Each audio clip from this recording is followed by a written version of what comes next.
Just because you haven't seen a miracle lately doesn't mean that there isn't one right around the corner for you. Maybe you're too comfortable, or you haven't had that sense of, man, like, Lord, I'm desperate for a miracle. I really wanted to be like Paul Young Cho when I was building the church that I was building in New York, until I remember reading this story about him. You know, I actually went to see him, and he prayed for me. It's an incredible, miraculous story. I feel like he imparted to me. But when I was reading the story, so he's building Yoido Church, and the economy crashes, and they don't have the money, and he's personally liable for it, and he thinks he's going to go to jail. Well, he was going to go to jail. So he needed several $100,000. If you guys know the story, just let me know. So he needs several $100,000. And Monday comes and his wife says, hey, you should leave the country. You're going to be thrown in jail. Tuesday, his elders leave. Wednesday, he's praying. He said, like a dying man. He said, I'm just praying and praying and praying and praying and praying and believing God. And Wednesday, Thursday, he has till Friday at 5. Friday, God says, go to a certain bank. He goes to the bank and he says to the lady that's in the president's office, I'm here from the Most High, or something like that. But when he says that, she thinks he's from the government. She ushers him into the bank president's office. He's got an hour before the note is due. They're going to arrest him. He's building what would become the world's largest church. In the bank president's office, he said, I need, several $100,000. And the bank president's like, well, you can fill out a loan application. We can look at it. He's like, no, I need it today. The president goes into his desk. You can read the story. The president goes into his desk, writes him a personal check.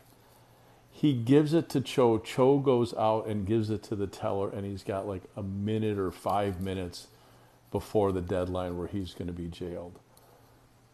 And then when I'm reading that, I'm like, God, am I really going to put myself in a position like that so I can see your miracles? Oh gosh, this week in Dallas. So I'm staying in Dallas, and one of the ministries in the area says, hey, there's a guy staying near you, and he's a young guy. He's been very sick. Nothing prepared me for it.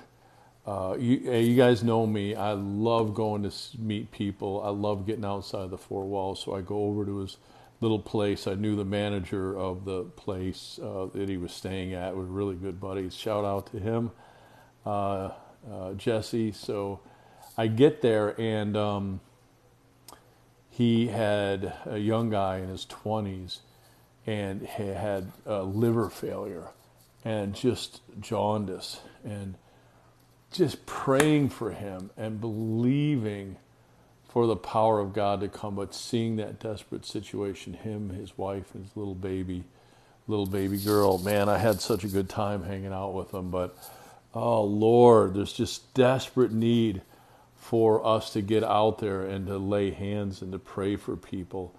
I think you guys have heard my story enough about the first major healing I saw is this guy that was, he had shut down. He had several heart attacks. He had a massive heart attack. He was on his death's bed. And the middle of the night, it was like 2 a.m, I go and pray for him. I didn't feel anything. I'd never seen anything like that. Prayed for him, anointed him with the oil, believing as an elder of the church. I had prayed the prayer of faith over him. He's completely healed. Like he's out of the hospital like the next day. And I'm going to go on the road like with a healing ministry. I'm going to like print business cards and go where I feel like this is it. And this changed my life. So I'm like so excited that this guy's healed. And, like I'm the guy that was there. And, I don't know how it is, how we can get prideful about stuff. But it really wasn't a prideful thing. It's just like I thought, well, I'm going to go around and pray for people. And the Lord said to me, he said, listen, I would have used anybody. If anybody would have come off the street and just had enough ability to lay hands on them and pray to heaven for healing, I would have healed them. It wasn't about you. It wasn't about me. He was speaking to me.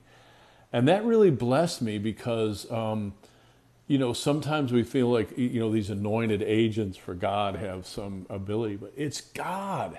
And he was just waiting for some poor schlep to come off the street and just put his hand on that guy and pray to heaven for his healing. And whoever it was, I just happened to be the guy.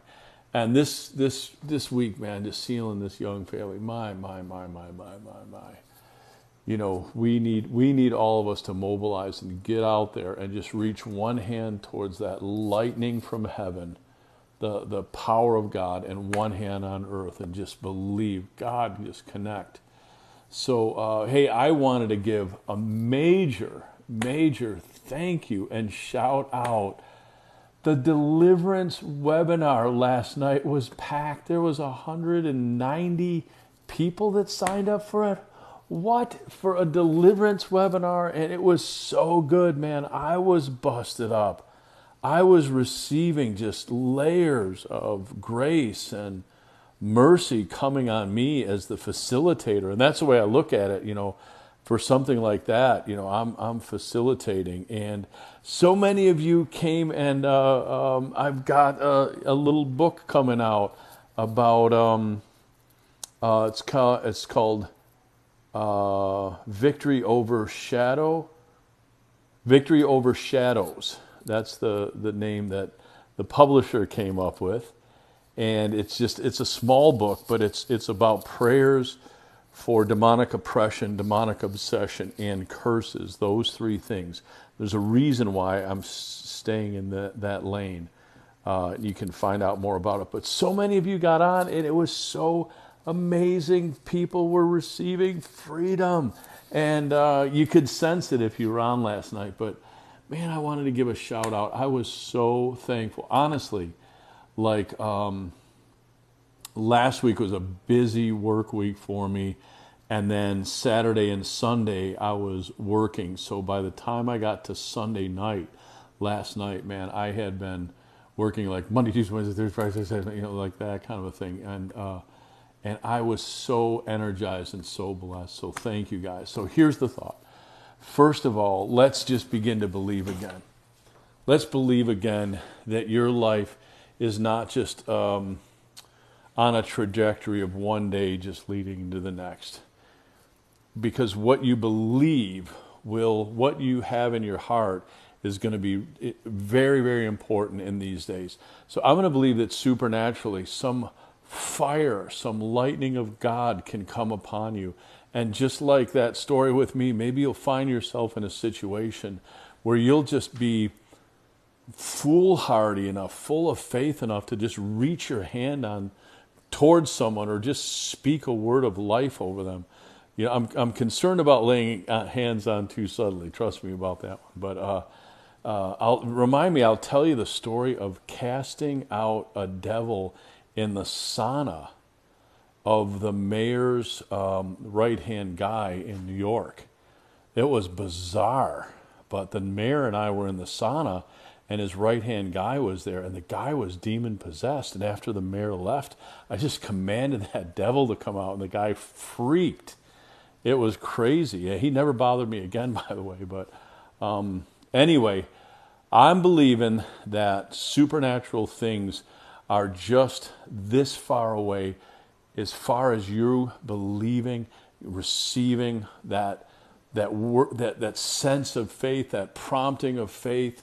I just want to pray grace over you for this season, that you be fired up to believe God for bigger and better things, for more ministry, for more ability. So, Lord, I just pray that the other person on the other side of this screen would be so excited, and that they wouldn't just see their life and connecting one dot after the next, but they'd see supernatural possibilities in front of them. They begin to just reach their hand to heaven, grab that lightning from your throne, Lord, that power that comes from your throne, and see it manifest here on this earth in Jesus' name. Hey, bless you guys. As the book starts to, I just released some copies to the people that were on the webinar, so I haven't opened it up publicly, but please, I'd love to get your feedback. when it comes out. But bless you guys.